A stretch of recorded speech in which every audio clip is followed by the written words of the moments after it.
scientists aren't very good at what they do.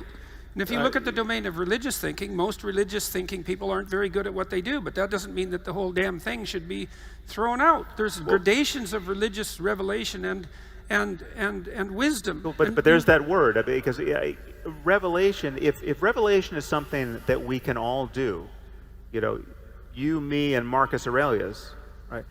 That is a very different world than the world that Muslims think they're living in. But you just said, Sam, that we have to go in. This is why I used the going down into the void to rescue your father metaphor. You just said that we have to, and you've said this before, and I know you believe it as well, that we have to go back into the past and find the wisdom that can help guide us, because we don't have to do this as if we're encountering everything for the first time. And that's exactly the idea of going into the void to rescue your father. That's how that is the eternal, age-old medication for the confrontation of the void. And you said it yourself, and so I don't know which it is. It's like, do we have to go into the past to rescue what's best, given the understanding that there is something there worth rescuing, or not? Is it pure rationality and nothing else moving forward, unconstrained by convention? It's just, again, I want our certainties. And I think we all, in every other area of our lives, we agree about this effortlessly, right? If I'm pretending to be certain of something that you can sense I have no good reason to be certain about, you begin to mistrust me in every area. If it's in business, or if it's in sports, or if I told you I knew that France was going to win the World Cup and I was absolutely sure, and yet I magically didn't bet any money on it. These are conversations we can have about everything else, and yet on this topic of religion, people change the rules, right? And I'm just arguing that the rules should never, the rules by which we dole out our credence shouldn't change, and they don't change. And again, we shouldn't be misled by the duration of the past. This is the comparison of something like Scientology to Christianity is so invidious because we can practically meet L. Ron Hubbard, right? We've got film of him confabulating about galaxies that, ruled by overlords whose names he magically knew, right? We see the man behind the curtain. We don't see that with the Apostle Paul or anyone else who brought us the quote real religions, and yet it's always just been human beings doing this, right? And if you go back far enough, they were doing it in a situation that was completely uncontaminated by the kinds of concerns we have as scientists and secular rational people for evidence and consistency and a knowledge of the past. They had nothing they had no mechanism by which to record their observations. Now, and I'm going to interrupt you. Yes. Because first of all, I saw a sign saying 5 minutes. Yeah. Yes. And I'm very conscious of a number of things, apart from my own silence. And the main one is this. We had a long session on love just then, and I refuse to finish this evening on such a positive note. And I'd like to turn that round. We're all in agreement on certain aspects: free speech, civilized discourse on the most important matters, and much more. But there's also, I'm sure, a lot we have in common of what we just can't bear. And I just wanted to hand over to both of you at some point to give an idea, not of your loves, but of your present hates. Perhaps Jordan.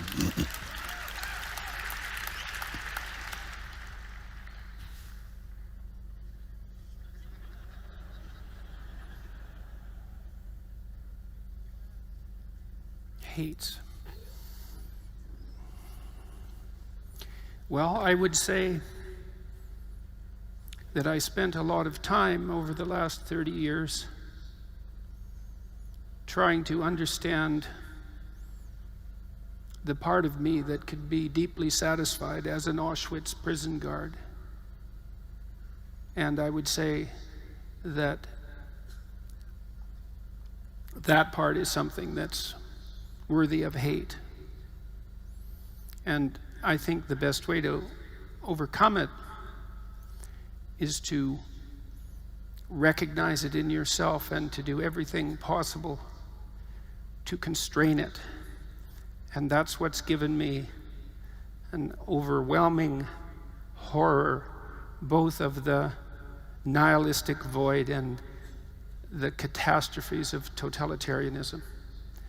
And the reason that I've turned to the degree that I have to the analysis of religious traditions, not losing my scientific perspective in the meantime, is because I've done everything I could to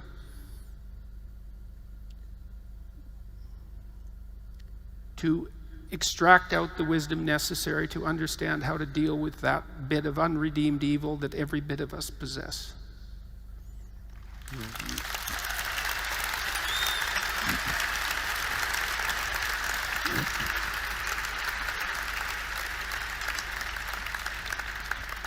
Well, I would say that I hate unnecessary suffering, and especially my capacity for it.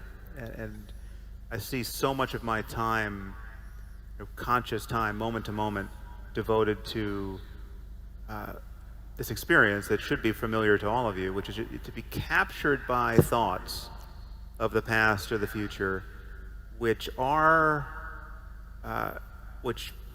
almost by definition have a mediocrity so transcendent that it's just it is what makes human life just pure monotony and pettiness, and everything that religion advertises itself as a corrective to, right? So I mean, what I'm sensitive to is that someone like Sayyid Qutb, when he came to this is Osama bin Laden's favorite philosopher, when he came to America in the 50s, he saw his hosts and their neighbors spending all their time, bragging about how well mowed their lawns were and what new Chevrolets they had purchased, and he looked at all of this as it was just the quintessence of desecration and lost opportunity and the lack of profundity, and for him the corrective obviously was Islam.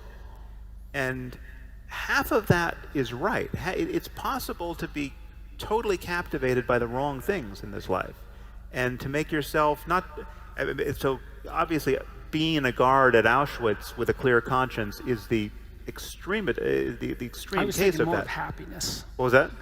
More of being a guard at Auschwitz with happiness. Yes. Okay. Yeah. Even worse still. Right. So that's the extreme case, and to realize that job was not only filled by psychopaths, right? That psychologically normal people could be brought to that point. I recognize that that's the situation we're in, but most of us live our lives in a different place where it's just mediocrity and pettiness and needless anxiety, and very dimly we recognize the possibility of overcoming that on a day-to-day basis. And honestly, I think the atheism, the lack of belief, the lack of faith in an afterlife, for instance, the lack of belief in the notion that you get everything you want or may get everything you want after you die, and helps leads to greater depth rather than to superficiality here. It's like when I kiss my daughters goodnight, right? It is with the understanding that I may never see them again, right? It's not with the assumption that if the roof caves in, we'll all be reunited in heaven along with our pets, right? Which is what many people find consoling about faith. But that, and so what I would say, what I hate in myself and what I hate in our culture is everything that conspires to make the preciousness and sacredness of the present moment difficult to realize. And that's the tide against which I keep pushing.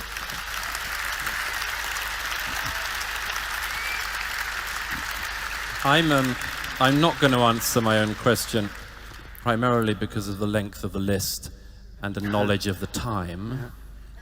But I would say that if there was one thing I hate, it's the fact that conversations like this, civil discussion on the most important matters between people who have enormous amounts in common and have important disagreements, which engage with the past and which are going to be facilitated for a long time by a knowledge of all the extraordinary progress we're about to hit, can take place in an arena like this with an audience like you, who have all come out and now sat here for 2 hours.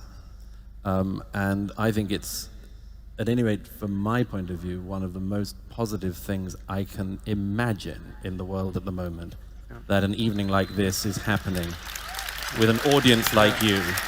Yes, thank you. And unless either of you want to say anything, I think on behalf of all of us, I'd just like to say what a thrill this is for us, and thank you to you. And I hope that this is an example of a constructive discussion of a kind that might even at some point catch on. Yeah. So thank you. Thank you. Wow, wow, wow. Just more philosophical, greatness, philosophical intelligence, both in perspective where they're, bouncing their ideas, their thoughts off of each other. And then in many instances, those thoughts are being contraindicated, but in a nice way. The civil discourse with these three gentlemen, talked about it. You could see a few times when they really, really disagreed on subject matter, especially when we were getting into the esoteric realm with Jordan Peterson, bringing like allegorical fables and stories into the collective, and basically saying that these are a matter of fact as truths, whereas Sam Harris was basically saying, just because a story has been told for millennia or eons and is out there, there could be an equal story that somebody else has, or I could fill that story, or I could change the names of places to protect the innocent and have that same story mean something completely different or the same exact thing, of which there was a profound difference between the two of them. And then this whole thing about when he was saying that, to bring up the fact of Christianity versus Scientology, or Christianity versus some other religion, or Judaism, or Islam, or Buddhism, or Hinduism, that the things that they were talking about with Scientology, and to know that the leader of the Scientology movement, now to his followers and to himself, he believes those things that he's seen. He believes the names of these overlords, that are out there. He believes that he's seen the future and what it entails. We look at that and we say, you know what? There goes somebody who's an absolute, crackpot. But those people from Scientology are probably looking at us and thinking that we're the crackpots. Not only the people that believe, but the agnostics and the atheists as well. They're crackpots. They don't know what they're talking about. They don't believe either. The same as everybody of every faith believes that their faith is it, and the other faiths are wrong. That's a given. That's an absolute given. But he says you can take a look behind the curtain and see who that person is in Scientology, or the different hierarchies that they have, or with, I'll say, like with Buddhism. You can see statues that they've made of the Buddha, and you can look at it and go, oh, I guess there's that man, scantily dressed, sitting, pretty large, and seems to be in a serene place. But okay, that's the Buddha. And all these things that have been attributed to him and his sayings. Okay, in Hinduism, all the gods that are out there, everything you can see, a god for this, a god for this, a god for that. Okay, you can see that. But within the Abrahamic faiths, Judaism, Christianity, Islam, you know, where's the creator? You pull the curtain back, there's nothing there, but there's supposedly somebody there, but you can't see him. But he's the one that's pulling everybody's curtain open and shut. And we're supposed to take that on faith. Whereas people like Sam Harris say, mm-mm-mm. And then finally say that the reason he was saying that he kisses his girls at night, it's not because if something happens, they're all going to be in heaven, but because he kisses them good night because this might be the last time that he says. I think that's a pretty, I mean, I don't, when I kiss our kids good night, I'm not thinking that this is the last time I'm going to see them. Not in the moment that I'm kissing. I don't think I've ever thought that, come to think of it. And finally, with Douglas asking the question of what is it that you hate the most, because we've talked about what things you do love.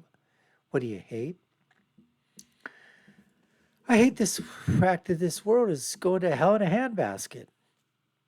I hate the fact that we have the Church of Transgenderism trying to supplant the facts of human biology, of human reasoning, of medicine, of embryology. I hate the fact that that the cult of transgenderism, the Church of Transgenderism, is trying to change society. I hate the fact that the Church of Climatology is doing everything it can to try to stifle growth, harm other people in the name of saving humanity. And I could go on and on and on. There's a lot of hate that we all have, folks. We all do. In fact, what I'd like you to do is in the comment section below, tell me something that you love and tell me something that you hate. How's that? Anyways, folks, we appreciate you taking the time to watch. You've been watching the Dr. Nasir Shaikh Show. I hope you love the show. Nobody hates this show, right? Come on. What's the hate? I'm a lovable, fuzzy wuzzy teddy bear. I'm lovable. I'm huggable. Anyways, we'd love for you to subscribe to the channel if you feel we've earned it. Like, share, and follow us. Y'all know what to do. And I'll leave with my final thought, which is, when you're right, you're right. And when you're left, you're wrong. Until next time, folks, take care and stay safe.